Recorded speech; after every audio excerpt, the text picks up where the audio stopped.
Pemirsa, dengan elektabilitas yang nyaris 11-12, tidak ada kandidat yang mau gegabah bila tiba saatnya terjun ke pentas.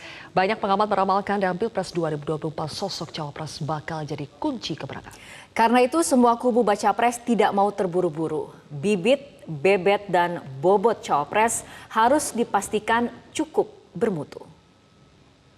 Cawapres, kami belum menerima proposal apapun, namun sudah memahami dan mengetahui untuk adanya usulan nama dari partai yang kemudian mengusulkan.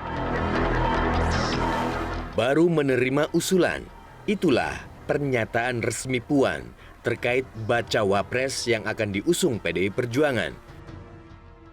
Jadi kalau proposal itu kan seolah-olah kertas hitam putih ada tulisannya bahwa ini segala macam. Enggak. Usulan tersebut tentu saja akan kami tampung. Nama-nama yang waktu itu saya sebutkan, salah satunya bacawa presnya Mas Ahaye di Partai Demokrat.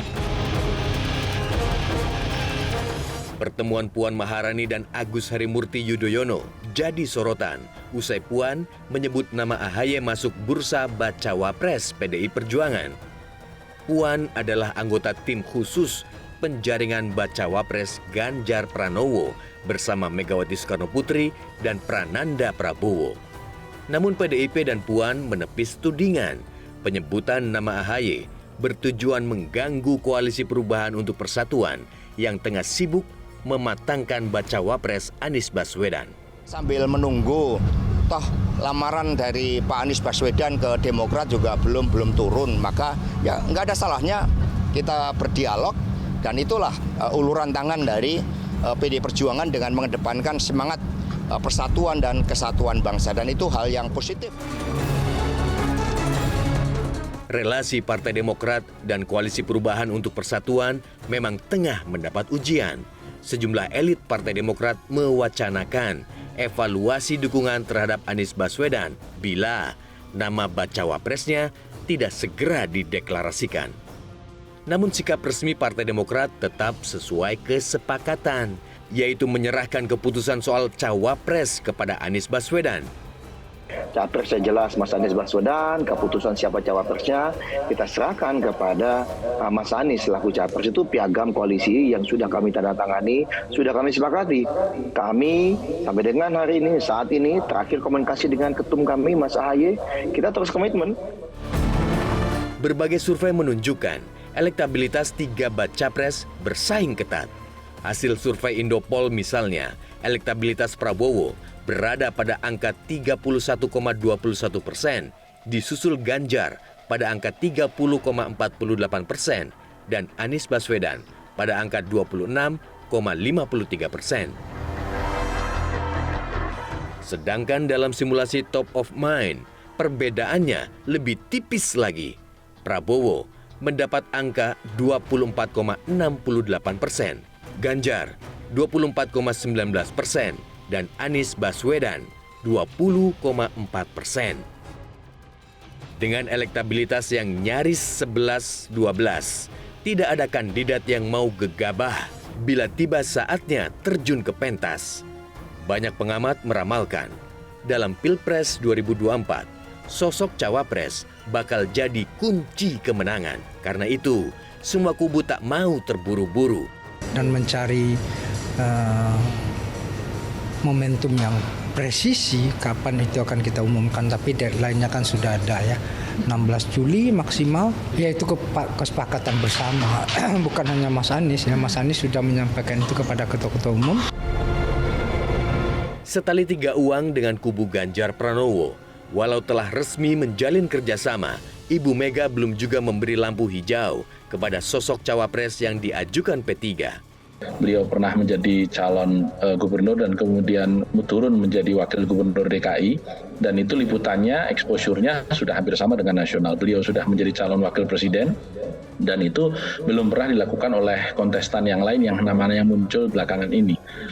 Kemudian yang kedua, kelebihan Pak Sandi adalah tentu tingkat elektabilitasnya yang tinggi. Kita tahu persis bahwa pilihan langsung mensyaratkan dukungan elektoral yang cukup untuk membuat dia bisa dipilih oleh rakyat kita. Kemudian yang ketiga, kelebihan Pak Sandi adalah brand atau novelty yang dimilikinya, di mana Pak Sandi tentu lekat dengan fans emak-emak dan juga milenial. Dalam proses penjaringan, bibit, bebet, dan bobot bacawa pres sangat diperhitungkan. Apalagi PDIP mengantongi tiket emas untuk berkontestasi tanpa perlu koalisi. Apakah Sandi dinilai memiliki cukup modal untuk mendongkrak popularitas Ganjar?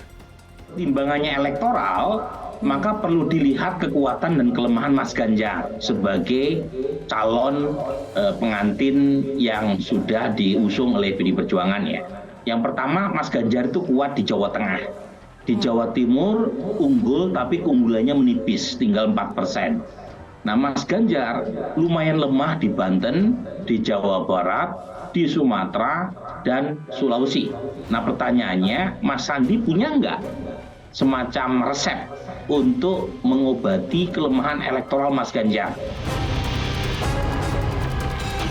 Walau kekuatan elektoralnya belum terbukti, kekuatan logistik Sandi sudah cukup teruji. Dalam Pilpres 2019 misalnya, Sandi mengakui merogoh kocek sekitar 1 triliun rupiah. Kini, dengan kendaraan politik yang baru, anggaran besar pastinya sudah disiapkan agar dapat kencang melaju.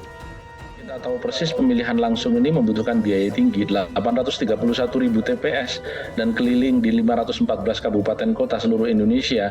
Itu tentu pakai tiket, bukan hanya sekedar pesawat, mungkin lebih dari pesawat begitu ya, karena banyak daerah-daerah yang tidak terjangkau di seluruh Indonesia.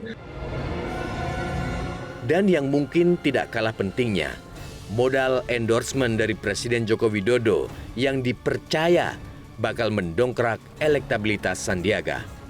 Bahwa inilah bahagian dari upaya Pak Jokowi untuk memastikan agar semua legacy yang memang multi-year sekarang ini banyak belum selesai. Begitu pula koalisi pendukung Prabowo. Belum usai berkutat dengan proses penjaringan bacawa pres, belakangan muncul wacana bergabungnya sejumlah parpol pendukung pemerintah dalam KKIR. PAN misalnya berupaya menawarkan Erick Thohir sebagai pendamping Prabowo. Begitu pula dengan Partai Golkar yang berupaya menjodohkan Prabowo dengan Erlangga Hartarto. Pak Erlangga yang ditetapkan oleh Partai Golkar, maka dia harus melakukan dengan tim yang telah dipersiapkan, telah dibentuk, yang telah ditugaskan, melakukan lobby-lobby politik dengan semua partai. Nah, itulah Pak Erlangga sangat intens sekarang untuk melobi kepada Partai Gerindra, PKB, PAN. Lalu bagaimana hasrat PKB untuk mengusung Caimin sebagai capres atau cawapres? Walau komunikasi politik kurang menguntungkan PKB, Caimin tetap optimistis KKIR masih solid. Tunggu tanggal mainnya, insya Allah kita akan. Rencana koalisi partai dengan jam. Insya Allah segera. Namun belakangan, Caimin justru merapat ke Gibran. Apakah ini sinyal Caimin mulai berubah pikiran? Apakah kunjungan Caimin ke Solo untuk berburu restu Presiden Joko Widodo? Secara matematis, perpaduan Ganjar dengan Caimin cukup manis. Baca presnya berlatar nasionalis dan bacawa presnya berlatar religius. Sayangnya, Caimin menolak bicara soal Pilpres usai bertemu Gibran. Tujuannya silaturahmi di tengah persiapan Pilpres ini gimana? Oh, saya sudah nggak boleh ngomong Pilpres sekarang. Sudah dipikir-pikir ya Pak. Pokoknya nggak boleh ngomong Pilpres. Rasanya sedikit Pak. Pokoknya ngomong yang lain aja.